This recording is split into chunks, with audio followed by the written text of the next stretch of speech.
cussing. It's a reminder to me, I guess. What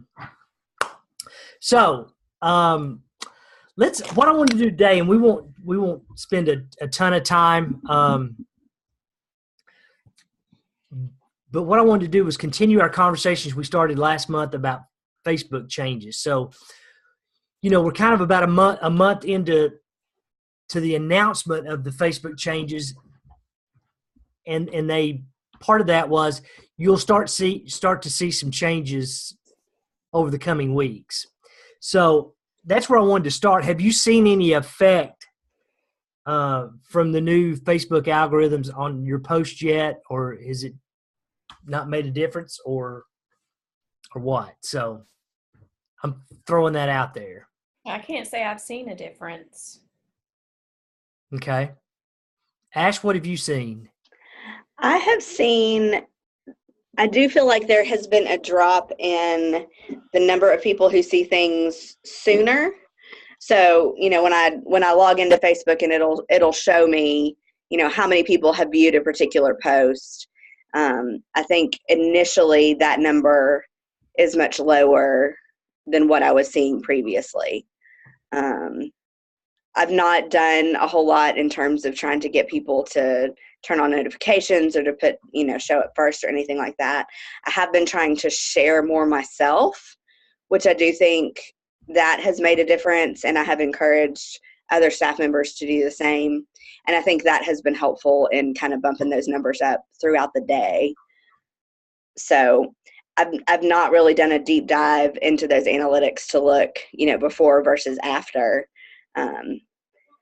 We're still getting a lot of good engagement, and I think that's because people have come to expect certain types of content from us, and so they know to watch for our live worship videos, and they know to watch for our daily Bible readings, and there's stuff like that we've been really consistent about over time that I think people are still looking for. Mm-hmm.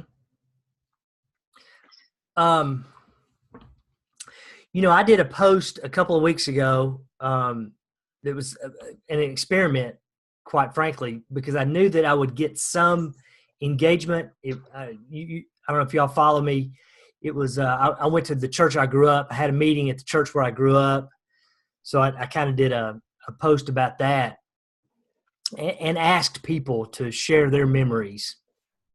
So, and so I watched that engagement, and then watched the reach from Facebook. And like Ashley said, it started out like real low, but I quickly got a couple of early comments, and then it ticked up. So after every comment, as the thread grew, it ticked up another, another reach level. So that ultimately I got there was 26 comments in the thread, and the total reach on the post was 23% of my total followers, which is not bad. And like Ashley said, I think they're starting out as low as, it may be a little higher for a personal page, but for a business page, it can start as low as 4%. So if you did a church post, I mean, it's probably, they're going to throw it out to about 4% of your followers to begin with. And that's tough, unless you're a, certified mega superstar like me and you 4%. But so, that's something, it had video, it was a video, and it had a pretty long comment thread. So it kind of hit on the two big things that Facebook's looking for, and it wasn't that clickbait comments either, which supposedly they're gonna be able to weed those out as well. You're starting to see those where people said, those threads where you copy and paste and say hi in my comments below. Well, those are supposed to be kind of weeded out as well. So what adjustments have you made to your posting strategy based on this yet? I mean, what have you? I mean, have you done anything yet, Ashley, that is significantly different from before? So I have, like I said, I have been trying to share things personally and have been encouraging other staff members and kind of high engagers um, to do the same. I've also, we had our father-daughter Valentine's dance on the 9th, and so I have shared some pictures from folks from the dance and have tried to tag them in those, so that hopefully that gives an expanded reach. Now, these are pictures that they've already shared on Facebook, so they've already seen, their friends have already seen them, but Right. hopefully tagging them in those actual photos has kind of helped shine a spotlight on that and expanded our audience on those a little bit. So, and we've had a couple of things recently, some staff members that have been recognized kind of beyond the walls of the church. And so we've done that. And I have, made an effort to tag those people, their individual accounts on those as well. And that's some of what we've had our highest engagement on in recent weeks. So I think, everything that we talked about and everything that I've kind of read and seen in other communications groups has talked about, the personalization of what we're doing and telling stories about individual people, and that is what people want to see and what they'll engage with. And so far that has seemed true with what we've been doing. Yeah. But now it's just a matter of continuing to make sure we have those stories to tell.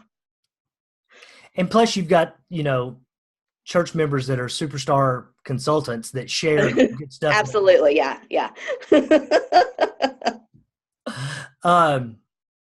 So Sherry, I know that's kind of on, just to give Ashley a heads up. Sherry, who's on your screen, is at Madison Street UMC in Clarksville, and I do work with them. So we're just kind of starting to dive into some social media stuff now. But have you mentioned you haven't noticed much on your Facebook stuff. I haven't noticed a change, but a lot of those things, I guess we've already been doing, because Brooke is really good about posting pictures of the children and youth events. And then a lot of our staff will already go in and share it or comment on it. So some of those things is kind of what we've been doing before. Yeah, I think y'all are lucky. You've got pretty good engagement, so you can create some threads. One of the things that we're all going to have to do better at is, and Cokesbury actually has a little bit of an advantage because they have a video production person and a production system, is creating and generating more video. Some of it will be produced, and a lot of it will just be not, it needs to be produced a little bit. We need to touch up, even when you do it on your smartphone, is, let's create good quality. But again, we've all got to be better at video storytelling. That's going to be the key. And I think that's going to be the key for the church on all our digital media, because,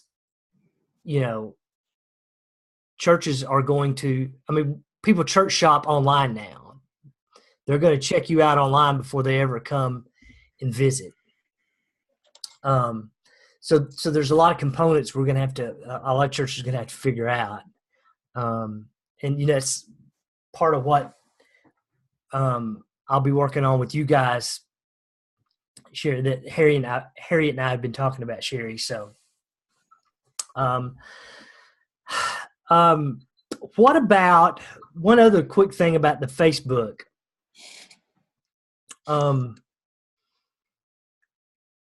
Have you talked about how to leverage, how to use groups as a place to offload some of that internal communication that some of it doesn't necessarily create engagement?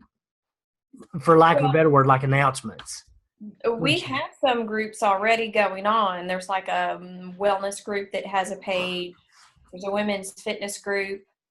Then the children and youth have their own page aside from the main church page. So we already have some going on. Do the children and youth have groups as well as pages, or just pages? I think it's just pages. Because that may be something to look into, converting those pages to groups has been a strategy I've seen for a couple of different reasons. You want to drive, you want your main Facebook page to be the driver. And with a group, they actually can get better communication because people are anything you post in a group, people will get notified of. So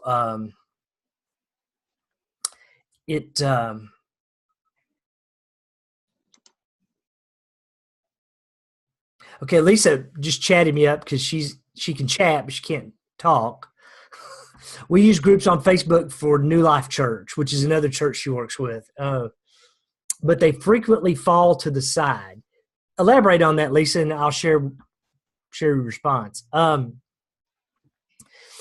Again, just because if you think about it, if your youth page, your student page, they do a post and they want everybody to see an important announcement, it's going to start out, they're going to treat that just like our pages. So, if they've got 100 people, four people are going to see it initially.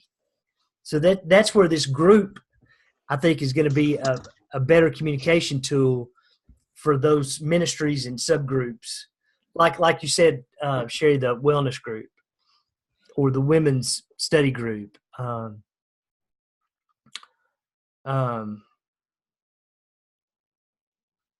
Lisa says we get better success from the main page. Sounds like they're having issues with their youth period. So they're keeping their youth together. So, Ashley, what about you guys? We don't use a ton of groups, but we started one new this year that I feel like has been really successful. And I think it's because it is really, really specifically targeted. So for the last year, we have done a daily Bible reading that we share via Twitter and Facebook. And that has just exceeded all of our expectations. So starting January 1st, we actually rolled out a 12-month Bible plan, which is the whole Bible in 12 months. We are marketing it as pick up a hard copy of it, which I should have around here somewhere, but pick up a hard copy of it, jump in anytime. Once you've been doing it for 12 months, you'll get through the whole Bible. You don't have to start in Genesis. You can just jump in where we are. So we have also created a Facebook group that's just for that 12-month Bible plan, because we wanted to be able to post those links. When we do our daily Bible reading, we link to Bible Gateway, to the specific reading for that day. So we wanted to be able to post those links for the people that had gotten used to doing that reading online. Yep. But we didn't want to overwhelm sort of our general social media audience with like these massive chunks of reading from Exodus like that. That's not appealing unless you're specifically looking for that kind of thing. And so we have gotten a lot of really good engagement out of that. But again, it's super targeted. We're asking people to go look for it, to find it, to request to join it. It's a closed group, which I think has helped foster some conversation. I think we could probably be doing a better job on the staff end and engaging some conversations about the text that we're reading. But that would mean that I would have to be doing that reading every day, and I have a small child, so I haven't done that. So that's part of it. But that group specifically has some really great engagement. We also have a group that is specific for our Women's Connect Fellowship, which is a Friday morning group that they really utilize it specifically for announcements. So letting us know when new studies are starting, when we're closed for snow or for Knox County illness or whatever. So that has been helpful. But again, those are very, very specific groups that people have sought out and have asked to join. So to me, it just gives, those groups are for people who are really specifically looking for that information versus us trying to just blast information out to the general public. So that's kind of been the difference in those for us. Yeah, that's a that's a good point. A webinar I led a couple weeks ago, one of the points I made was, we can't make Facebook be the be all end all for all our communication. Now, in some cases, it can do a lot of heavy lifting, particularly for a church that doesn't have the manpower or the resources to have other vehicles to communicate, like texting or an interactive web page or other internal communication pieces to leverage. So those groups can be a way that you can get those messages internally across. One of the things that these churches, though, are going to have to manage is from a central point. Then how do we maintain access centrally so that when there is a church-wide announcement that needs to be made, where does that come from? How does it get disseminated to the groups? Because the least effective thing is, I'll just send a message to all the group administrators. Well, that's not, you can't rely on that. So, for example, like a snow day, or hey, we got to close. We're not going to have Wednesday night because of the flu or whatever. Lisa's commenting that their events have major feedback and interactions with the community, which they've used Facebook to communicate things that are going on at the church, which I think is great. And that leads me to a question. Do you guys create events for your events, or you just use posts? What do y'all think about that? Do you create a Facebook event? Lisa says she creates events. We've not created events, but when Jared has some of his choir stuff going on, he has created events and shared it. Okay. Yeah, it depends on what we've got going on. I did an event for the father-daughter Valentine dance. And primarily I did that because that is often a community event versus something that's strictly internal. So I don't know that like creating an event for our weekend worship would necessarily do anything to help us kind of promote those opportunities. But because the Valentine dance has always been something that people from the community and not just the church have come to, that makes it really easy for folks to share and to comment on and that sort of thing. So that has been, I feel like we got some good engagement with that. And if I had wanted to do, a boosted post or paid to promote that, it would have been really easy to do that from within the event.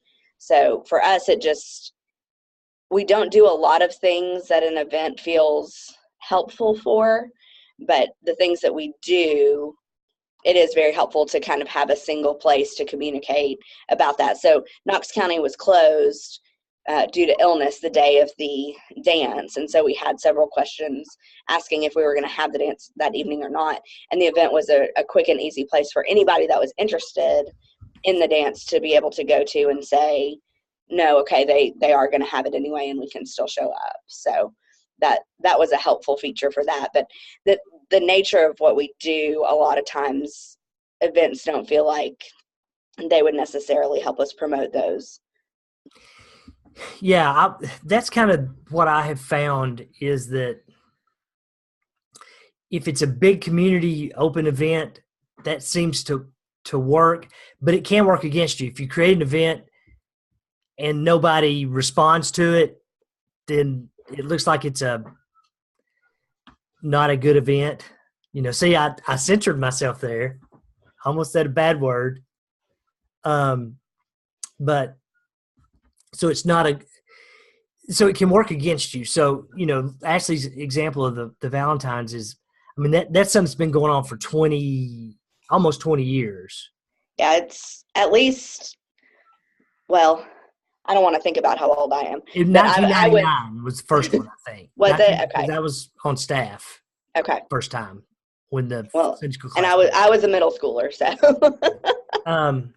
So Lisa brings up a great thing about events too. Is they use events to promote community events, and then they go with live feeds during the event. So if you create an event, then have a live feed, a Facebook Live. That's a good way to kind of leverage that. And if it is an outside event, you're trying to gauge. Lisa makes another comment. If you're trying to gauge, kind of what the outside attendance is going to be, then maybe that is a good barometer. So, so I was just curious. That's one of the things.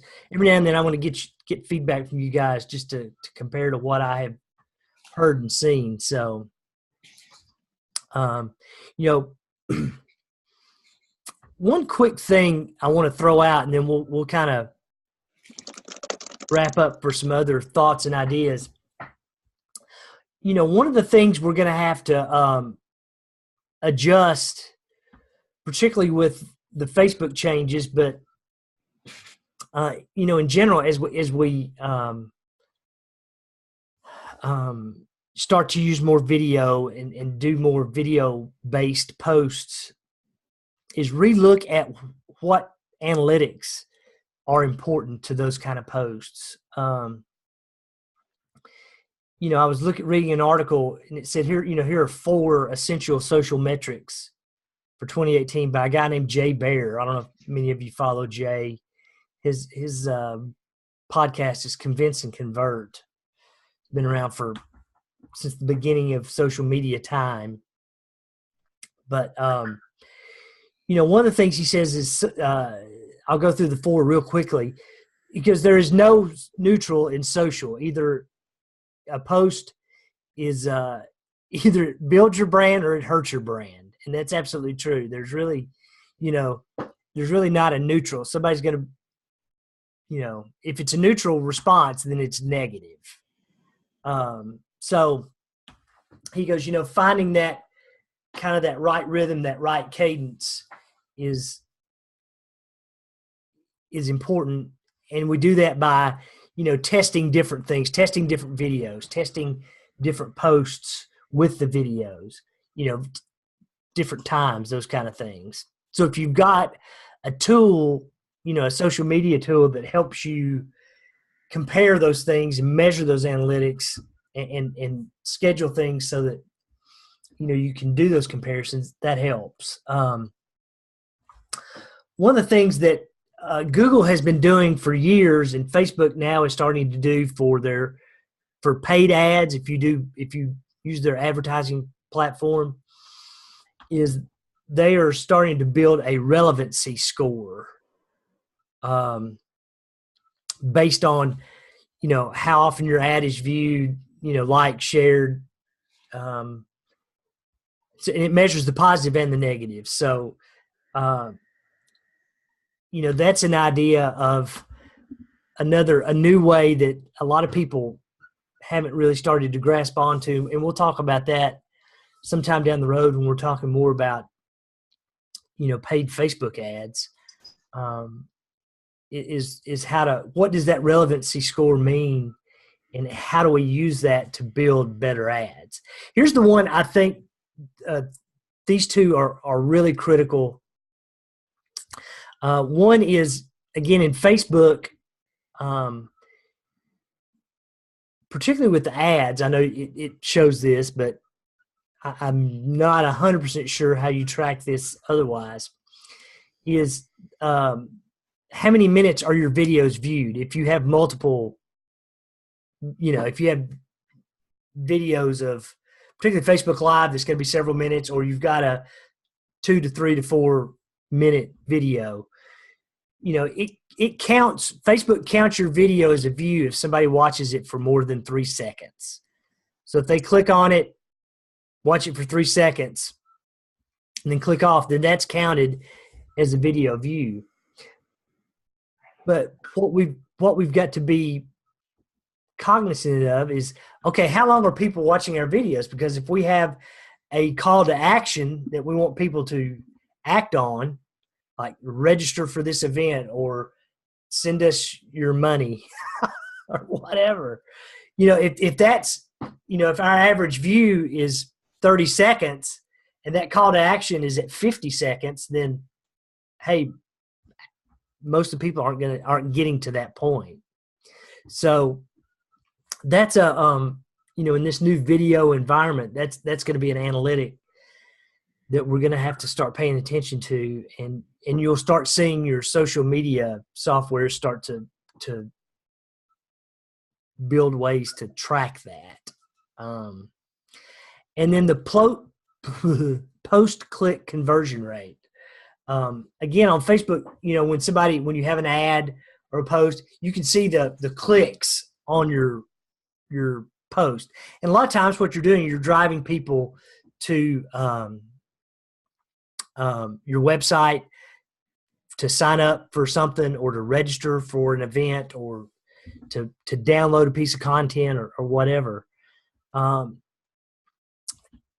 That's great. That's the top of your funnel. What you're really interested in is when they get to the destination, then what are they doing after they click? So what are they doing after they click? So one of the things, you've got to make sure that you're tracking what happens afterwards, because that's your true conversion. And a lot of people, this posted really well. We had, 500 clicks. Oh, okay, cool. Well, how many books did you sell? Oh, we didn't sell any, or we sold 10.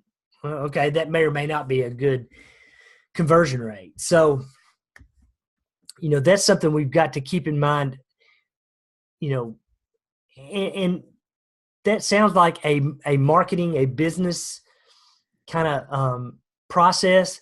But I think, for church social media, we've got to start thinking about how we drive people, just like we get driven to make purchases. We've kind of got to start driving people to those decisions a little more proactively with our content. So, and again, that'll be something we can talk about. And I hope, as you guys see information and things along those lines, you'll share that in the cohort group. Which I've done a horrible job. Let me just raise my hand. I haven't posted anything in a while, and I apologize. I will make up for that. Matter of fact, I'll post this article in there. So that was kind of the piece of content that came up for me today that I kind of wanted to again, these are things we need to start thinking about as digital communicators, particularly social communicators. So,